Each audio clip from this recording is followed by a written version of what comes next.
¿Cómo están, hermanos? Dios les bendiga. Bienvenidos a nuestro programa Palabras de Vida. Continuando con el estudio que estamos haciendo de la Biblia, de la palabra de Dios, vamos a tocar un pasaje que está en el libro de Jueces, capítulo 2, versículo 6 en adelante, que dice: Cuando Josué despidió al pueblo, los israelitas se fueron a tomar posesión de la tierra, cada uno a su propio territorio. El pueblo sirvió al Señor mientras vivieron Josué y los ancianos que le sobrevivieron, los cuales habían visto todas las grandes obras que el Señor había hecho por Israel. Josué, hijo de Nun, siervo del Señor, murió a la edad de 110 años y lo sepultaron en Timnat Jeres, tierra de su heredad, en la región montañosa de Efraín, al norte del monte de Gaz. También murió toda aquella generación y surgió otra que no conocía al Señor ni sabía lo que él había hecho por Israel. Esos israelitas hicieron lo que ofende al Señor y adoraron a los ídolos de Baal. Abandonaron al Señor, Dios de sus padres, que los había sacado de Egipto, y siguieron a otros dioses, dioses de los pueblos que los rodeaban. Y los adoraron, provocando así la ira del Señor. Abandonaron al Señor y adoraron a Baal y a las imágenes de Astarté. Entonces el Señor se enfureció contra los israelitas y los entregó en manos de invasores que los saquearon. Los vendió a sus enemigos que tenían a su alrededor, a los que ya no pudieron hacerle frente. Y cada vez que los israelitas salían a combatir, la mano del Señor estaba en contra de ellos para su mal, tal como el Señor se lo había dicho y jurado. Y así llegaron a verse muy angustiados. Es una triste historia de la nación que primeramente salió de Egipto, como sabemos. Moisés guió al pueblo de Israel desde Egipto hasta la tierra de Canaán, pero lamentablemente no pudo entrar esa generación por su rebeldía y desobediencia. Josué se encargó de hacerlo. Josué ya con una nueva generación, porque los hijos de aquellos que no entraron son los que ingresaron a Canaán. Y Josué logró lo que no hizo Moisés. Dios le dijo a Moisés: bueno, Moisés, ya cumpliste con tu labor, ya hiciste mucho, así que ahora te toca descansar, y ahora Josué va a continuar lo que tú dejaste pendiente. Efectivamente, Dios usó a Josué, usó a toda esa generación de hombres valientes que a través de la guerra entraron a poseer la tierra prometida o la tierra de Canaán. Pero Josué ya estaba viejo, ya había repartido territorio a las tribus, ya estaban viviendo cómodamente en su territorio cada uno de ellos. Josué ya tenía que despedirse, ¿no?, del pueblo. Se despide, como dice acá, versículo 6, se fueron cada uno de ellos a tomar posesión de la tierra, cada uno a su propio territorio. Y el pasaje menciona que el pueblo sirvió al Señor mientras vivieron Josué y los ancianos que le sobrevivieron. Porque estos hombres eran hombres temerosos de Dios. Estos líderes eran personas que realmente amaron a Dios, buscaron a Dios, sirvieron a Dios. Y estos hombres pues hicieron lo que tanto Josué como los ancianos les ordenaban, porque ellos seguían las órdenes del Señor. Ellos vieron las grandes obras que el Señor había hecho por Israel. Josué, hijo de Nun, siervo del Señor, murió a la edad de 110 años, como dice el versículo 8. Y bueno, Josué también recibió una heredad, la heredad que estaba en Timnat Jeres, una región montañosa de Efraín. Esto está al norte del monte de Gaz. Murió Josué, lo enterraron en su misma posesión. También murió toda aquella generación de hombres que habían visto la mano poderosa de Dios y la manera como Dios los ayudó a ingresar a la tierra de Canaán. Murió toda esa generación y surgió otra generación, como dice el versículo 10, pero tristemente dice aquí, surgió otra generación que no conocía al Señor ni sabía lo que Él había hecho por Israel. Yo me hago una pregunta, es que esta generación que había visto los hechos poderosos de Dios, que había visto la mano poderosa de Dios a favor de ellos, que habían visto el poder de Dios obrando en la manera como Dios iba derrotando a cada uno de esos enemigos que les hacían frente, y cómo Dios los iba venciendo a través del pueblo de Israel, porque el pueblo de Israel no se quedó con los brazos cruzados, ellos salieron a pelear, a guerrear, pero vieron la mano de Dios, derrotaron a varios pueblos, varios reyes fueron sometidos, extensiones enormes de territorio conquistaron. Pero pregunto, ¿esta generación se preocupó en transmitir estos hechos poderosos de Dios a la generación siguiente? Me pregunto, ¿esta generación habrá hecho esa labor de enseñarles la ley, la palabra de Dios que ellos tenían en ese momento a la generación siguiente? No lo sé, pero acá dice algo que me hace pensar un poco, cuando dice que toda esa generación murió y surge otra generación, es decir, los descendientes de ellos, surgió otra generación que no conocía al Señor ni sabía lo que Él había hecho por Israel.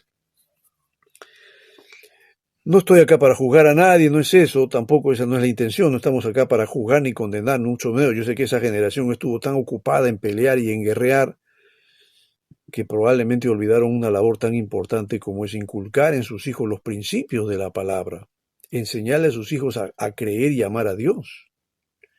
Yo sé que ese es el trabajo de los padres, pero también sé que por otro lado los padres podemos enseñar a nuestros hijos, a hablarles de Dios, del amor de Dios, pero lo que no podemos hacer es obligarlos a que ellos crean en Él. No, definitivamente. Nosotros podemos llevar a nuestros hijos a la iglesia cuando son niños. Cuando son niños nuestros hijos van a la iglesia y qué contentos nos sentimos cuando como padres de familia vamos todos a la iglesia, nuestros hijos, la esposa, papá, mamá. Y bueno, nos sentimos orgullosos y decimos, mi familia está consagrada a Dios. Bueno, mientras tus hijos son pequeñitos, son niños, bueno, pues tienen que ir contigo. Ellos sí se someten a ti. Pero cuando los hijos ya son jóvenes, cuando los hijos ya son adolescentes y son jóvenes, pregunto, ¿te es fácil llevarlos a la iglesia? Ya no puedes agarrarlos de la mano y llevarlos por la calle hasta la iglesia, no, ya no. Y además creo que un muchacho adolescente no se va a sentir contento de que su papá lo agarre de la mano y lo lleve a la iglesia, no. Ya es otro trato, es otra manera de tratar con ellos. Y tú sabes que un joven adolescente, un joven pues tiene sus cosas, tiene sus dimensiones, un mundo personal, y que a veces no va de acuerdo con lo que papá y mamá profesan. A veces los hijos quieren romper los estereotipos, quieren romper esos patrones que recibieron de papá y mamá, y entre ellos puede estar incluso la fe misma. Y se quieren liberar de eso y dicen, no, mi papá creía en Dios, pero yo la verdad a mí no me atrae mucho eso. Mi papá lee la Biblia, pero a mí no me gusta eso. Mi papá quiere que vaya a la iglesia, pero no me llama la atención. ¿Por qué? Porque probablemente estos chicos nunca han hecho una profesión de fe. Nunca han aceptado a Cristo en sus vidas. Han ido a la iglesia, pero nunca han conocido al Señor de verdad. No hay garantía de que una persona que vaya a la iglesia conozca a Dios, hermano. Ir a la iglesia no significa de que estás con Dios. Si no te has convertido de verdad, pues ir a la iglesia no tiene sentido. No estoy diciendo que no vayas, pero lo más importante es que tú conozcas a Dios y tengas a Cristo en tu corazón y realmente hayas vuelto a nacer. Así sí le vas a encontrar sentido ir a la iglesia. Pero si no tienes a Cristo en tu corazón, entonces te vas a aburrir de la iglesia. No te va a gustar. Y tú dices, no, yo leo la Biblia en mi casa, o yo veo videos, escucho prédicas, y suficiente con eso. Pero la verdad es que ni las escuchas, solamente prendes la radio o prendes la computadora y la levantas, le levantas el volumen para que escuche tu papá y tu mamá, pero tú estás en otra cosa seguramente. Como los chicos hoy día son tan tecnológicos, son muy fáciles, perdónenme la expresión, de sacarles la vuelta al papá y mamá, haciéndoles creer que están escuchando la palabra cuando están viendo otras cosas. Entonces un chico que no se interesa por las cosas de Dios, te lo va a manifestar. Y si no te lo manifiesta, te vas a dar cuenta a través de su conducta. Que cuando tú le dices, hijo, vamos a la iglesia, te frunce el ceño, te hace una mueca de disgusto, o te va a mentir y te va a decir, papá, estoy ocupado, tengo que estudiar, papá, tengo que hacer te va a meter excusas que tú vas tanteando en el tiempo y te vas a dar cuenta que mucho de lo que te está diciendo no es cierto. Es lo que pasa ahora. Y seguramente pasó en ese tiempo, cuando esa nueva generación que se levantó y como dice acá, en el versículo que hemos leído, esa generación que se levantó y que no conocía al Señor, no conocía al Señor, es decir, no tuvieron una experiencia personal, no se convirtieron a Dios, no conocía al Señor ni sabía lo que Él había hecho por Israel. Bueno, en esos tiempos pues no existían libros, no habían libros, documentos, más que la ley, y casi toda la información era escrita o era recibida por vía oral. Probablemente luego surgieron, obviamente surgieron escritos, pero estamos hablando de esta generación inmediatamente después de la de Josué. El único documento que tenían a mano y del cual ellos se podían informar era justamente la palabra, la Biblia de ese tiempo, ¿no? La ley, el libro de la ley. Y los testimonios de los padres, de los abuelos que habían visto la mano poderosa de Dios, de cómo lo sacaron, de cómo caminaron por el desierto y cómo entraron y cómo guerrearon y cómo conquistaron. Pero esta generación nueva parece que no le interesó. Como las generaciones nuevas que van surgiendo hoy en día, tampoco les va interesando lo que está pasando, lo que pasó. No les interesa. A pesar de que ahora sí tenemos muchos medios de poder informarnos exactamente de lo que pasaron en las generaciones antiguas o anteriores, aún así la generación de ahora, como dije hace un momento, quieren romper con lazos y estereotipos y quieren innovar, quieren hacer algo diferente, algo nuevo. Incluso desafiar a Dios o dejarlo de lado.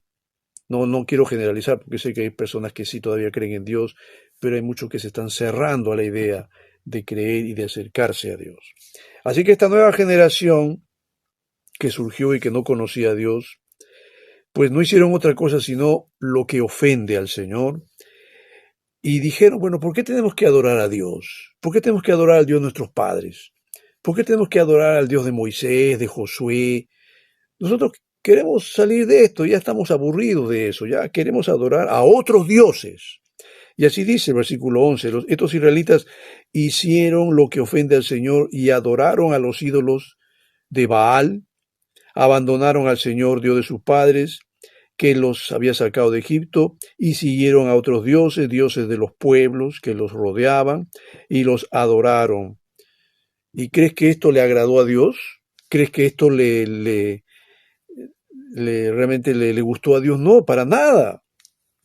Al contrario, dice acá, ellos provocaron así la ira del Señor. Entonces, qué importante digo yo que nosotros los padres hablemos a nuestros hijos de Dios. Qué importante es que les inculquemos la palabra de Dios. El hecho de que tu hijo, que es niño, va a la iglesia, no es garantía de que cuando sea joven, adulto, haga lo mismo. Hay una estadística muy interesante que hicieron un estudio acerca de cuántos niños que fueron a la iglesia a la edad de adolescentes y jóvenes abandonan las iglesias. Cuando entran a las universidades, entran al mundo secular, empiezan a conocer cosas nuevas, ideas nuevas, y tú sabes que el secularismo es fuerte. Y muchos chicos que no están bien cimentados o que nunca tuvieron una experiencia personal con Dios, nunca conocieron a Cristo, son fácilmente llevados, arrastrados, y finalmente vas a encontrar a muchos de ellos que ya no quieren ir a la iglesia porque han descubierto otras ideas. Han descubierto a Baal, han descubierto a Astoret, han descubierto esos nuevos ídolos cananeos que ahora los deslumbran y los asombran. Y como dice el verso 13, abandonaron al Señor y adoraron a Baal y a las imágenes de Astarte. ¿Esto qué hizo? Sino que enfurecer a Dios contra los israelitas, dice aquí, versículo 14.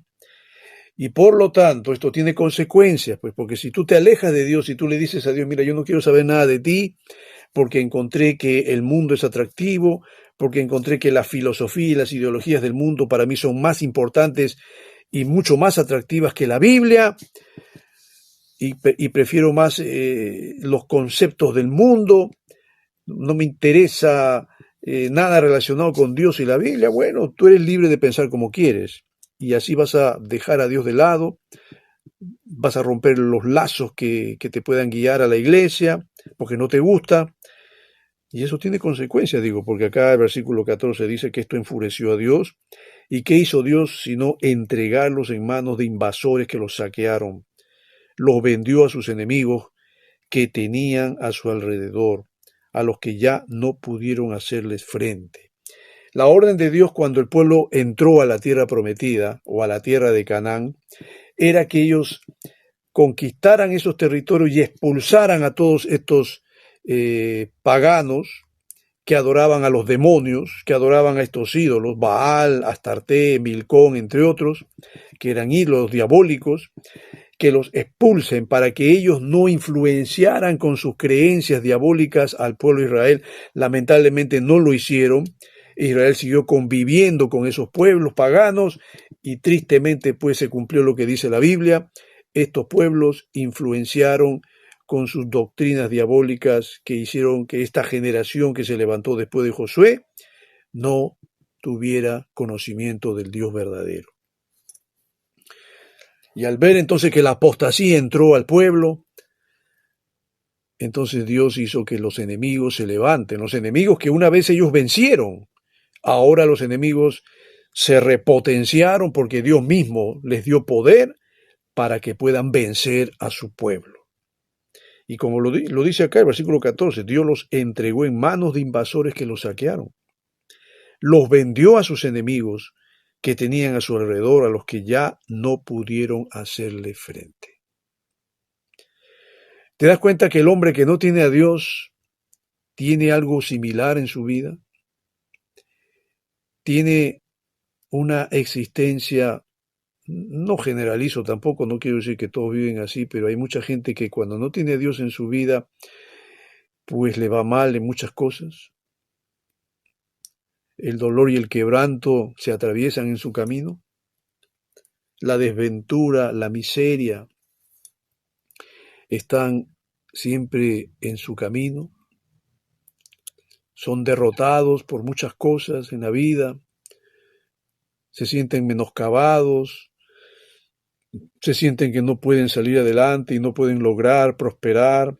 Y siempre son explotados y son afectados moral, espiritualmente. Vivimos en una sociedad donde lamentablemente vemos la violencia, la maldad, la corrupción, la injusticia, vemos el quebranto, el dolor, el sufrimiento, vemos sociedades enteras que están siendo diezmadas, están siendo explotadas. Y todo eso es producto, ¿sabes de qué? De que el hombre abandonó a Dios. Sí, vivimos un mundo donde, bueno, un mundo clasista, ¿no? Es decir, hay clases sociales.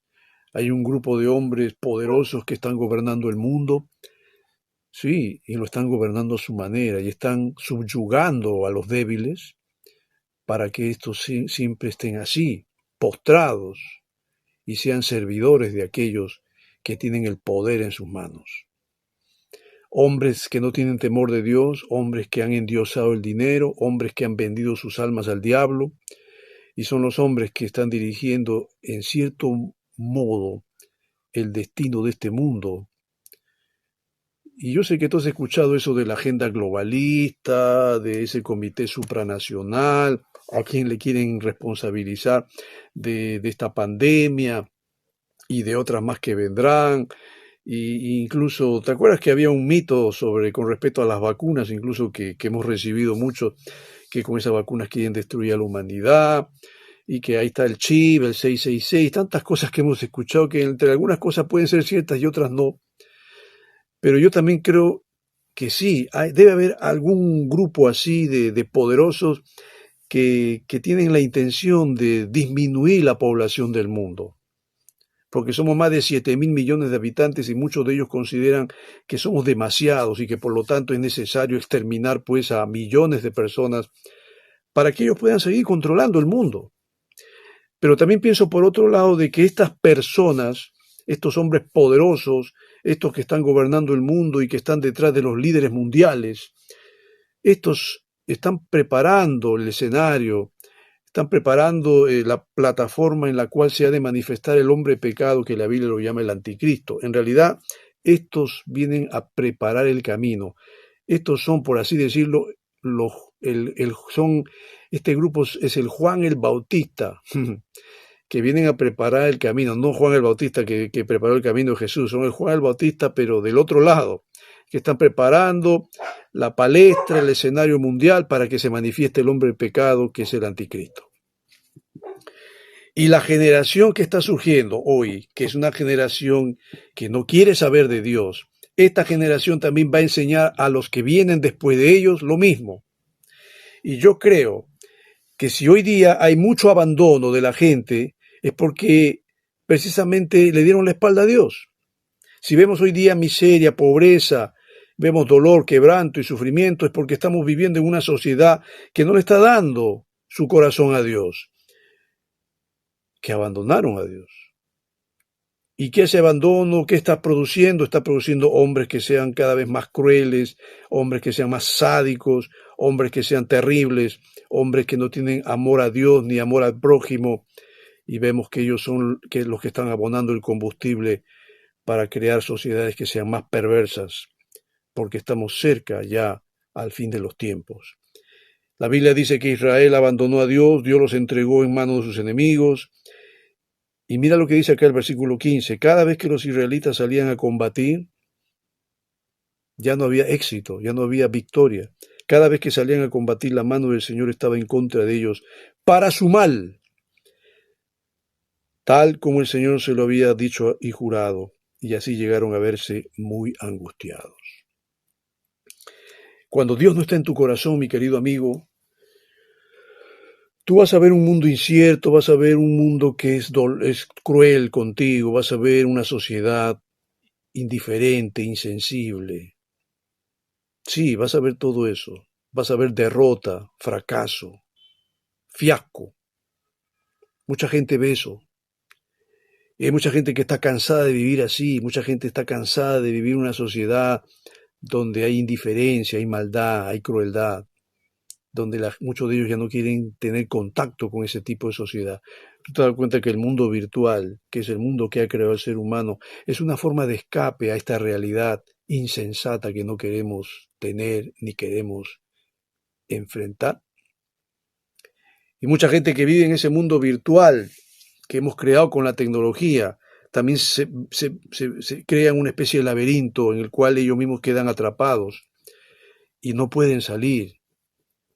Es interesante ver que hace poco un diario nuestro sacó en nuestro país, en mi país, el Perú, que están aumentando los suicidios de adolescentes y jóvenes en nuestro país. Seguramente que en otros países habrá lo mismo. Pero adolescentes y jóvenes, cuánto yo quisiera ser un adolescente, pero hoy día adolescentes que ya han perdido el norte de sus vidas, que ya no saben qué quieren. Es más, ya le perdieron el gusto y la ilusión de vivir y prefieren quitarse la vida porque para ellos el mundo no tiene sentido, no tiene color, no tiene propósito. Y creen muchos de ellos que una forma de escapar de este mundo ya no es el mundo virtual, ya no, es el suicidio. Eso está pasando en una sociedad que le ha dado la espalda a Dios, que le ha cerrado su corazón a Dios. Una sociedad que no quiere saber nada de Dios. Eso pasó con Israel en ese tiempo. Estamos hablando de la generación post-Josué, después de Josué. Y justamente esta es la introducción del libro de los jueces. Si tú has leído el libro de los jueces, te vas a dar cuenta que Dios levantó a hombres que se levantaron en ciertos momentos de la historia de este pueblo, cuando el pueblo sufría, era dominado, era sometido por otras naciones. Dios levantaba un paladín, un hombre fuerte, valiente, que libraba a Israel de ese yugo para hacer nuevamente que vuelva a Dios. Pero era algo temporal. Sí, Israel vivía una intermitencia de avivamiento, había un avivamiento temporal, como es lo que también podemos estar viendo en algunas iglesias, un avivamiento temporal. Los avivamientos, digo temporales, ¿por qué? Porque nos entusiasmamos con Dios un ratito, nos entusiasmamos con Dios unos momentos, para luego nuevamente ser devorados por esa vorágine del mundo, atraídos por los placeres y los gustos del mundo, y dejamos nuevamente a Dios. En realidad, el que tomó la iniciativa de abandonar es el hombre, no es Dios. Dios te abandona cuando tú lo abandonas a Él. Dios te deja de lado cuando tú lo dejas primero a Él. Pero si tú estás agarrado de Dios todos los días y tú buscas a Dios de corazón y lees la Biblia y oras y estás aferrado a Dios, Dios no te va a dejar. Dios va a estar contigo siempre. Pero si tú decides dejarlo, como lo dejó esta nación, como lo dejó esta generación, bueno, pues Dios también se va a desentender de ti y Él no quiere que eso suceda.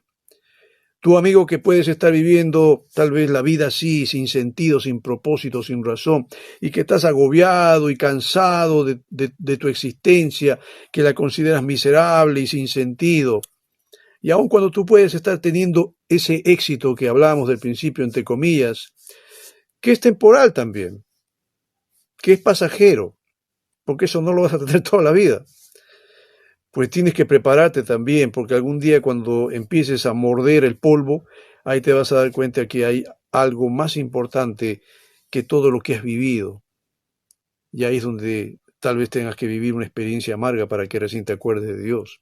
Y espero que lo hagas. Pero ¿por qué llegar a ese momento? ¿Por qué mejor no conocer a Dios ahora?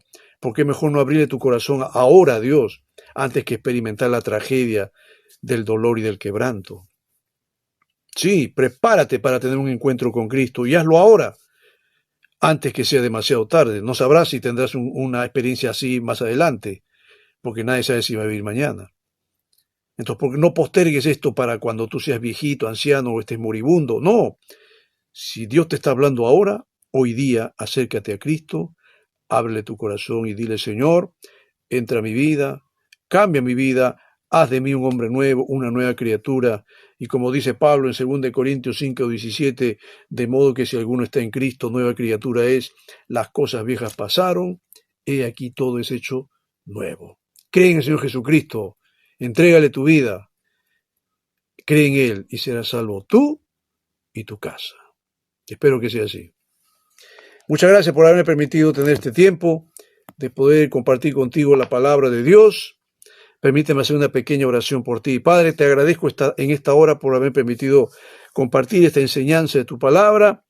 Yo sé que hay una persona que me está escuchando, que está oyendo este mensaje. No sé quién es, no sé dónde está, pero este hombre, esta mujer o este joven necesita de ti. Y Padre, yo oro para que tú toques su corazón y la palabra tuya pueda entrar en su vida y permitas que esta persona pueda volver a nacer y conocer a Cristo como Señor y Salvador personal. Y si el que me está escuchando puede ser alguien que está enfermo, que tiene alguna dolencia, algún mal, alguna enfermedad crónica, terminal, grave o lo que fuere, Padre, en el nombre de Cristo, yo quiero pedirte por esa persona que está escuchando este mensaje, que pongas tu mano de poder y sanidad sobre su cuerpo, sobre esa enfermedad, sobre esa dolencia que tiene, no interesa qué enfermedad sea. Para ti nada es imposible, Señor. Y por la fe en ti, este hombre o esta mujer o este joven o quien fuere, por la fe en ti, Señor, permite que pueda ser liberado de este flagelo, de esta enfermedad. Porque quiero pedirte todo esto, Señor, en ese nombre poderoso, como es el nombre de Cristo, nuestro Señor y Salvador. Amén. Si escuchaste este mensaje, esta palabra, yo te felicito si es que has recibido a Cristo también en tu corazón y me gustaría conocerte, me gustaría que puedas escribirme, puedas escribir aquí, hacer un comentario. Y si tú quieres que pueda hablar contigo personalmente, pues estoy gustoso de hacerlo. Mi nombre es Walter Delgado y te agradezco por este tiempo que me has brindado. Que Dios te bendiga.